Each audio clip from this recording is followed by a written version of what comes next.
In this video, I'm going to show you how to shade a portrait drawing. So I'm going to start with my reference image, and you can transfer the image just by filling the back of your paper with some pencil lead, and then when you put it onto your paper you can trace over the outlines and it will lightly transfer that image onto your paper.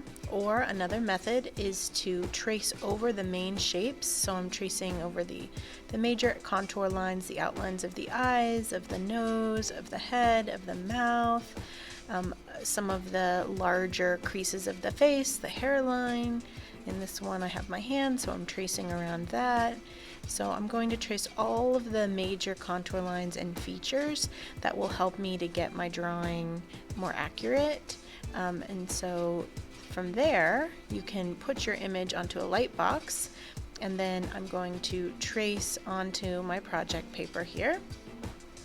So I'm just going to follow along all of those lines that I just traced, and doing that just helps me when I get to my light box to focus on the main features and not try to copy over every single little detail. So I'm just getting the placement of the major features here onto my paper. And you'll want to do this relatively lightly in pencil, that way you can erase it and adjust it later if you need to. So the next step, I'm going to start going in and shading, but first I want to practice a few value scales. So again, I'm going to create a box for my value scale. I'm going from light to dark, and I'm using the side of my pencil. So notice how I'm holding it at the back so I can get it nice and light. And the more layers I put and the more pressure I have on that pencil, the darker it will be. And then I can also use a hatching. So this is a hatching technique, and just by putting my lines closer together I can make them darker. So those are a couple different ways that you can add some shading onto your image. So here I'm just looking at where are the areas that are the lightest and the darkest on my photo. So you could actually go in and draw in shapes that show you where is the light area, where is the dark area.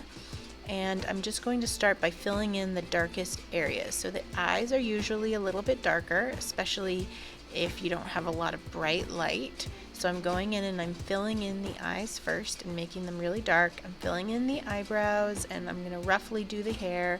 And I'll go back and add more detail later, but I'm just looking at where is the darkest spots on my image, and I'm starting to add in my pencil. And I'm using a hatching technique as well as some blended shading here, and I'm just going in and filling in the areas around the eye, all of the creases of the face. There's some sort of where the eye socket is, it looks darker in there. Under the cheekbone, it gets darker there, as well as on the upper lip. There's some shadows from the nose onto the upper lip, as well as that crease. So I'm just going through and I'm looking at all the dark areas where there's some subtle shadows on the face here, and I'm filling them in with sort of a darker to medium value. And in the lip there it gets really dark. Now I'm going to fill in a lighter shaded value, and notice I'm holding my pencil at the very end so that I don't put a whole lot of pressure, and also holding it on the side helps make the lines a little bit thicker and more smooth, so you don't see all those individual lines there. So I'm just filling in with a lighter shade, and that would be pretty good right there. I could call this done if I want, but I would like it to look a little bit more blended. So I'm using a Q-tip, and I'm just rubbed in all of the areas so that the pencil gets really blended and looks smoother and softer. And then I'm going through with my pencil and I'm adding in and making it darker in the darkest areas. And I'm making my drawing here a little bit dramatic just so you can see the difference between the light and the dark and how that shows the different contours of the face. So again, around the eye socket, the creases of the cheeks, and around the mouth here under the nose, those are going to be the darkest areas. So again, I'm just adding more darkness under the cheekbone.